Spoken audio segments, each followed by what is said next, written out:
Gabriel, that's decent, and thumped in for the... Tussling with Gabriel. The fight so strong.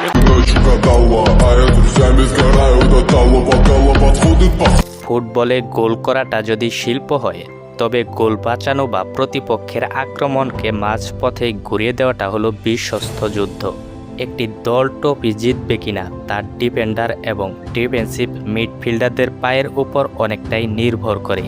বলা হয়ে থাকে, ফুটবলে গোল করাটা যদি একটি নিখুঁত শিল্প হয়, তবে সেই গোলের পেছনে থাকা আক্রমণকে মাঝপথে ঘুরিয়ে দেওয়া প্রতিপক্ষের স্ট্রাইকারকে বোতলবন্দি করাটাই হলো এক বিশ্বস্ত যুদ্ধ।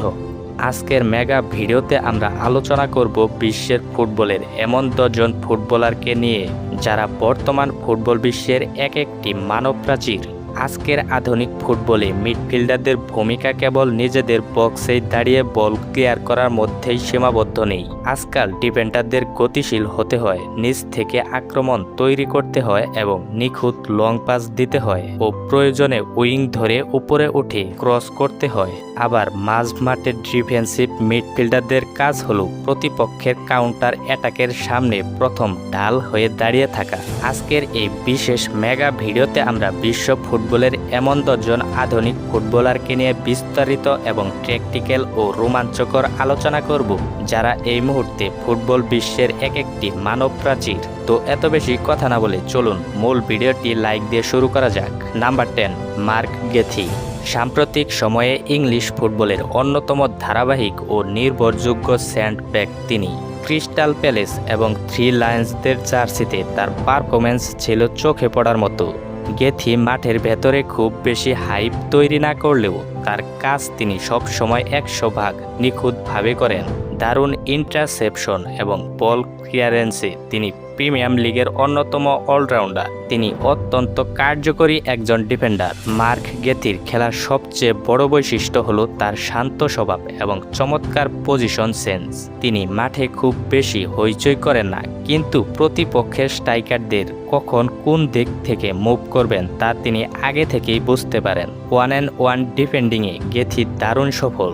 শারীরিক গঠনে খুব বেশি দীর্ঘকায় না হলেও তার লেয়ার বডি এবং ব্যালেন্স অসাধারণ। Number 9, Pau Cubarsi. বার্সেলোনার বিখ্যাত লা মাসিয়া একাডেমি থেকে উঠে আসা এই সেন্টার-ব্যাক এত অল্প বয়সে বিশ্ব ফুটবলকে তাক লাগিয়ে দিয়েছেন। প্রতিপক্ষের হাই প্রেসের মুখে দাঁড়িয়ে থেকে তিনি যেভাবে নিখুঁত ও ঠান্ডা মাথায় তিনি নিচ থেকে বল পাস নিয়ে খেলেন, তা সত্যি অবিশ্বাস্য।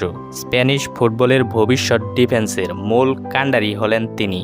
কুবার্সিকে বলা হচ্ছে আধুনিক ফুটবলের রোলস রয়েলস ডিফেন্ডার। তার মূল শক্তি হলো তার অসাধারণ প্লাসিং এবং অবিশ্বাস্য ঠান্ডা মাথা। প্রতিপক্ষের 3 থেকে 4 জন ফরওয়ার্ড যখন হাই প্রেস করেন, তখন কুবার্সি বিন্দুমাত্র প্যানিক না করে নিখুঁত লাইন ব্রেক ও পাস দিয়ে আক্রমণ ভাগের খেলোয়াড়দের বল পৌঁছে দেন। অভিজ্ঞ ডিফেন্ডারও অনেক সময় তার পজিশন দেখে অবাক হয়ে যান। শারীরিক শক্তির দিক থেকে এখনও কিছুটা উন্নতির জায়গা থাকলেও তার বুদ্ধিমাত্রা এবং টাইমিং তাকে এই বয়সে বিশ্বের অন্যতম সেরা ডিফেন্ডারে পরিণত করেছে। Number 8, Alessandro বাস্তনি। ইতালিয়ান ডিফেন্ডিং মানেই এক আলাদা আর্ট বা শিল্প। ইন্টার মিলানের এই ডিফেন্ডার মূলত তার চমৎকার পাসিং রেঞ্জের জন্য পরিচিত। তার বাম পায়ের নিখুঁত লং পাস এবং ডিফেন্স থেকেই সরাসরি স্ট্রাইকারদের কাছে বল পৌঁছে দেওয়া, যা মুহূর্তের মধ্যেই কাউন্টার অ্যাটাক তৈরি করে। বাস্তনির খেলার স্টাইল ট্রেডিশনাল ইতালিয়ান ডিফেন্ডারদের চেয়ে কিছুটা আলাদা। তিনি শুধু ট্র্যাকল করতে ভালোবাসেন না, বরং আধুনিক প্রগ্রেসিভ সেন্টার-ব্যাক হিসেবে ডিফেন্স লাইন থেকে বল ড্রিবল করে মাঠে উঠে আসেন। তার বাম পায়ের জাদু এবং ডায়াগোনাল পাসগুলো ইন্টার মিলান এবং ইতালির দলের জন্য বড় একটি শক্তি। কিন্তু যখন রক্ষণাত্মক কাজের কথা আসে, তখন বাস্তনি একটি পুরো ইতালিয়ান শক্তি। Number 7, Ruben Dias. একটি সফল ডিফেন্সের জন্য প্রয়োজন একজন নেতা, আর পর্তুগালের রুবেন দিয়াস হলেন সেই নিখুঁত লিডার। ম্যানচেস্টার সিটির ট্রেবল জয়ের অন্যতম এই নায়ক মাঠের ভেতরেই পুরো রক্ষণভাগকে সংগঠিত রাখেন। তার মূল শক্তি হলো তার ট্যাকটিক্যাল ডিসিপ্লিন এবং নির্ভুল পজিশনিং। তিনি মাঠে শরীর ছুড়ে দিয়ে গোল বাঁচানোর জন্য সব সময় প্রস্তুত থাকেন। দিয়াসের উপস্থিতি পুরো দলের ডিফেন্সকে এক অন্যরকম আত্মবিশ্বাস যোগায়। পর্তুগালের রুবেন দিয়াস ম্যানচেস্টার সিটির আসার পর পেপ গার্দিওলার রক্ষণভাগের যে অমূল্য পরিবর্তন হয়েছে তা মূল কারিগর এই পর্তুগিজ তারকা।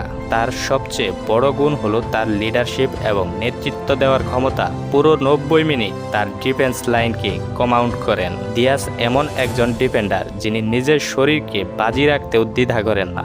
নাম্বার 6, ইয়োস্কো গাবার্দিওল। কাতার বিশ্বকাপের সেই মাস্ক পরিহিত তরুণ। পেপ গার্দিওলার ম্যানচেস্টার সিটিতে আসার পর এই ডিফেন্ডার নিজেকে এক নতুন উচ্চতায় নিয়ে গেছেন। তিনি একধারী সেন্ট্রাল ব্যাক এবং লেফট ব্যাক হিসেবে খেলতে পারেন। গাবার্দিওলের বল ক্যারিং ক্ষমতা অসাধারণ। ডিফেন্স থেকে বল পায়ে ড্রিবল করে মাঝমাঠ ও প্রতিপক্ষের বক্সে চলে আসার বিরল গুণ রয়েছে তার।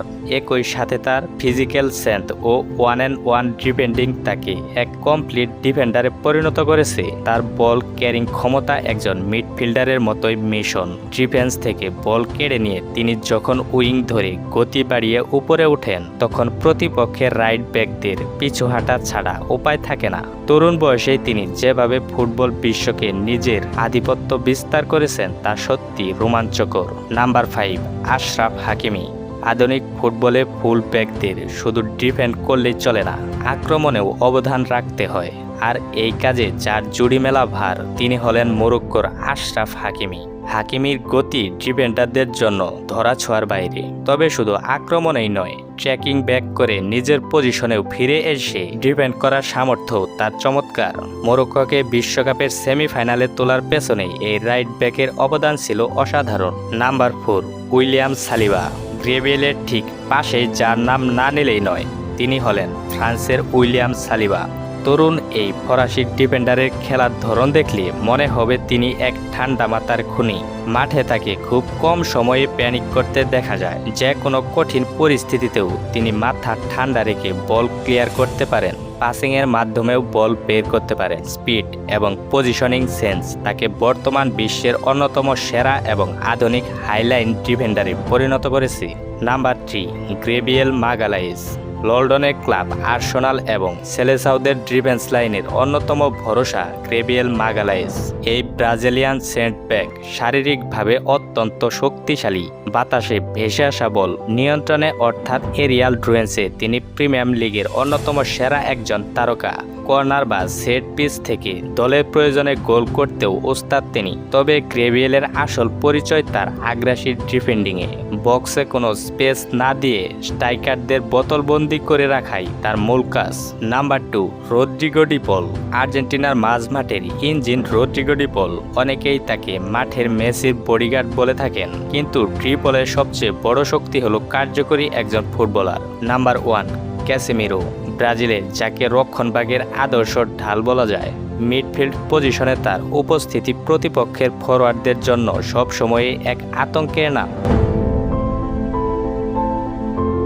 তো আজকের ভিডিওটা এই পর্যন্তই। ভিডিওটি ভালো লাগলে অবশ্যই লাইক, কমেন্ট এবং শেয়ার করবেন। চ্যানেলে নতুন হয়ে থাকলে অবশ্যই চ্যানেলটি সাবস্ক্রাইব করে আমাদের সাথেই থাকবেন। তো আজকের মতো এখানেই বিদায় নিচ্ছি। দেখা হবে আবার কোনো নতুন ধামাকাদার ভিডিওতে। ততক্ষণ সবাই ভালো থাকবেন, সুস্থ থাকবেন। Take care. আল্লাহ হাফেজ।